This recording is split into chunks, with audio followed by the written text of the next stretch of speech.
Assalamualaikum warahmatullahi wabarakatuh. Masih bersama saya Swandi di channel Dunia Ikan Gabus. Masih menjawab pertanyaan-pertanyaan seputar ikan gabus yang sudah chat di nomor saya di 081 665 8779 ya. Yang sudah chat di 081 665 8779 ya. Hari ini kita masih menjawab pertanyaan yang sudah masuk ya. Pertanyaan ya selanjutnya ini dari Bapak Robin ya, Bapak Robin yang ada di Jakarta. Ya. Selamat pagi Pak Suwandi. Saya mau tanya masalah usaha ikan gabus. Ya. Saya memang belum pernah usaha di dunia perikanan, tapi melihat channel Bapak saya sangat tertarik untuk menekuni usaha ikan gabus. Yang ingin saya tanyakan Pak, bisa enggak saya belajar di tempat Bapak? Atau mungkin saya mengundang Bapak untuk memberikan pengarahan usaha budidaya ikan gabus di tempat saya. Mulai dari pembibitan, pembesaran, kemudian penampungan dan pengolahan. Jadi saya pengen usaha yang komplit, di mana semua ada seperti yang Pak Suwandi lakukan. Ini bagaimana teknisnya dan saya harus bagaimana? Dan apakah Pak Suwandi bersedia untuk memberikan pembelajaran tentang usaha ikan gabus ini? Salam sukses selalu dan terima kasih atas jawabannya Pak Suwandi. Untuk Pak Robin ya yang ada di Jakarta. Jadi kalau masalah pembelajaran ikan gabus saya selalu terbuka Pak. Jadi kalau Bapak mau usaha, mau datang ke sini boleh ya. Datang ke sini boleh tiap hari Minggu. Ya tiap hari Minggu banyak temannya dari berbagai kota datang ke sini. Kita sharing-sharing saja untuk masalah ikan gabus. Kemudian jikalau Bapak ingin punya keinginan seperti yang tadi Bapak sampaikan, pengen usaha ikan gabus dari A sampai Z, ya itu bisa saja Pak ya. Saya juga bersedia ya untuk berbagi ya pengalaman tentang usaha ikan gabus ini. Tetapi semua itu kembali lagi Bapak memang harus mempersiapkan semuanya. Ya, mempersiapkan minimal ada contoh-contoh kolam di rumah, kemudian ada tempat yang manakala mudah diakses orang datang ke tempat Bapak. Dan selalu terbuka kepada siapapun nantinya yang datang untuk belajar dengan Bapak. Karena ini ada hubungannya juga dari usaha yang nantinya Bapak bangun. Dan siap menghadapi komplain apapun dari usaha yang Bapak lakukan. Misalkan mitra-mitra itu kan kadang ada keluhan-keluhan apapun, itu kita siap untuk menerima kapan pun, dimanapun ya, dan dalam keadaan seperti apapun. Nah, jikalau semua Bapak sudah yakini, ya, semangat bisa nanti memulai usaha itu dulu. Tetapi ya step by step Pak, perlahan-lahan tetapi pasti Bapak lakukan tahap demi tahap. Misalkan saat Bapak memulai, Bapak mengambil usaha untuk di sektor pembesaran dulu. Bapak bikin pembesaran, ya, pembesaran untuk contoh suatu saat nanti pada saat ada mitra atau orang datang ke tempat Bapak atau bergabung menjadi mitra Bapak, dia ada contoh pembesarannya. Kemudian nanti meningkat di sektor pembenihan, kemudian nanti sambil menjadi pengepul ikan gabus. Jadi tahapan-tahapan itu memang harus Bapak lalui. Dan saya siap untuk berbagi ilmu, bahkan mungkin kalau misalkan saya diundang ke tempat Bapak, kita bersedia untuk datang. Tetapi dengan catatan kolam-kolam yang memang mau dijadikan menjadi usaha itu sudah ada semua, sudah siap semua ya untuk kolam pembesarannya. Ya mulai dari pembesaran dulu ya. Mulai dari pembesaran dulu, kemudian nanti meningkat ke usaha di pembibitan, masuk di penampungan dan juga nanti masuk di sektor pengolahan. Oke, siap Pak, nanti kita siap berbagi di situ. Pertanyaan berikutnya ini dari ini pertanyaan berikutnya dari Edi yang ada di Jepara. Saya selalu nonton YouTube Pak Suwandi dan setiap malam ya, dan tertarik dengan budidaya ikan gabus ya. Saya mau tanya Pak, apakah jika pembesaran dengan menggunakan full pellet, tanpa vitamin apapun perkembangannya ikan akan maksimal? Ya, sekian dan terima kasih. Untuk pembesaran menggunakan pakan full pellet, ya pertumbuhannya nanti normal saja, didukung dengan bibit yang berkualitas dan tempat kolam yang memang semadai dan sesuai dengan standar budidaya.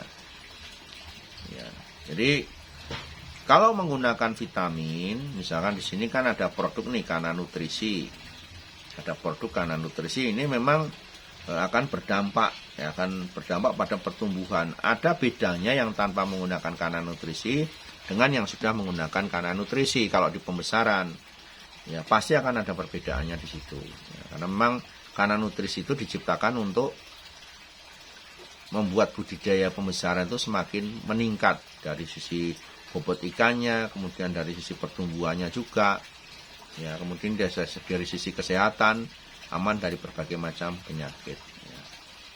Dibanding yang tidak menggunakan vitamin, itu pasti akan ada perbedaan.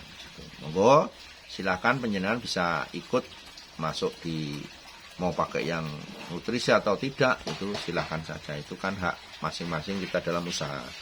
Tetapi kalau memang kita mengharapkan hasil yang maksimal, hasil yang bagus, tentunya kita akan tetap menambahkan nutrisi atau vitamin untuk ikan budidaya kita, ya. Oke, itu ya pertanyaannya Mas ya.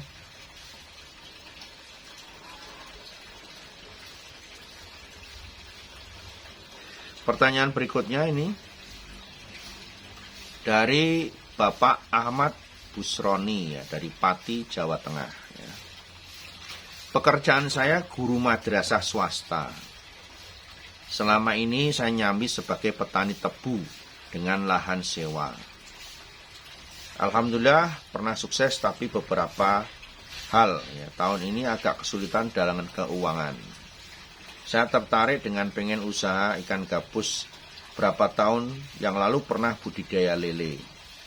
Saya di budidaya ikan gabus ini pengen ikut kemitraan pembenihan, tapi sambil mempelajari karakteristik ikan gabus. Ya. Tahap awal pengen pembesaran dulu. Berapa biaya yang harus saya persiapkan tiap 1000 ekornya? Terima kasih Bapak. Ya, untuk Pak Ahmad Busroni yang ada di Pati, yang ingin saya sampaikan di sini Pak, jadi kalau Bapak itu pertama ingin ikut di pembibitan, ya Bapak tidak boleh di pembesaran, ya.